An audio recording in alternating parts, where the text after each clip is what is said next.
না, আমার মায়ের কাছ থেকে এই রোগটা এসেছিল।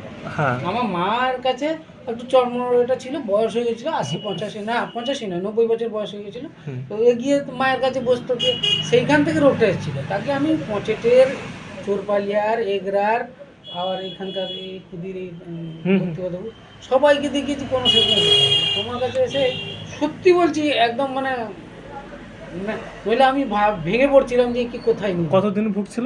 প্রায় ২-২.৫ বছর ভুগছিলাম। আচ্ছা, আচ্ছা। ২.৫ বছরের পরে তোমার যা হোক একবার ওষুধে মনে হলো যে না, তুমি একদম ঠিক আচ্ছা, জায়গায়। হ্যাঁ, আচ্ছা, আচ্ছা। বুয়া বলে মানে আমার অলব্দা, আমার ছোট। আচ্ছা, আচ্ছা, আচ্ছা, আচ্ছা। এটাকে সে তাকে বুড়ি বলে, এ তাকে বুড়া বলে। আর আপনার কি সমস্যাগুলো আর নিয়ে এসেছে? আমার তো একটু এই পেটের সমস্যা ছিল। হ্যাঁ। সেটা একটু মানে পায়খানা হতো না কোনো কোনো সময়, আর হলেও পেস্টে গ্যাস গ্যাস হয়ে যেত, দুর্গন্ধ। এতে বলতে বাবা তুমি ঝেড়েছ। হ্যাঁ, হ্যাঁ। এতে বলে হ্যাঁ। বাবা এটা তুমি ঝেড়েছ। তো যাই হোক, এখন তোমার কাছে ওষুধ খেয়ে সত্যি উপকার পেয়ে গেছি। আচ্ছা, আচ্ছা, আচ্ছা, আচ্ছা। অ্যাসিডিটি, ঘাড়ে যন্ত্রণা, হাড়ের যন্ত্রণাটা তবু একটু অল্প একটু হ্যাঁ, আছে। একটু এক্সারসাইজ করলে ওগুলো চলে যাবে। ওগুলো চলে যাবে। আচ্ছা, আচ্ছা, আচ্ছা। যাই হোক, ওইটা একটু আছে তোমার কাছে ওষুধ খাওয়ার পরে।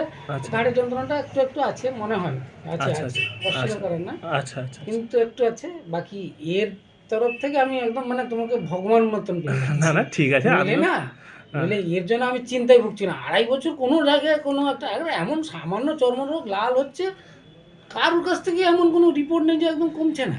না, অ্যাকচুয়ালি চর্মরোগ সারানোটা খুব কঠিন, আর বেশি ওষুধ দিলে কখনো ছাড়ে না, আর বুঝতে এই যে পারছেন? ৪-৫ রকমের ওষুধ দিত, সকালবেলা একটা, লাগানোর জন্য একটা, দুপুরবেলা হ্যাঁ। একটা, রাত্রে একটা, আ- সেরকম কোনো আর উপকার মলম নেই। লাগালে কোনোদিন চর্মরোগ সারে না।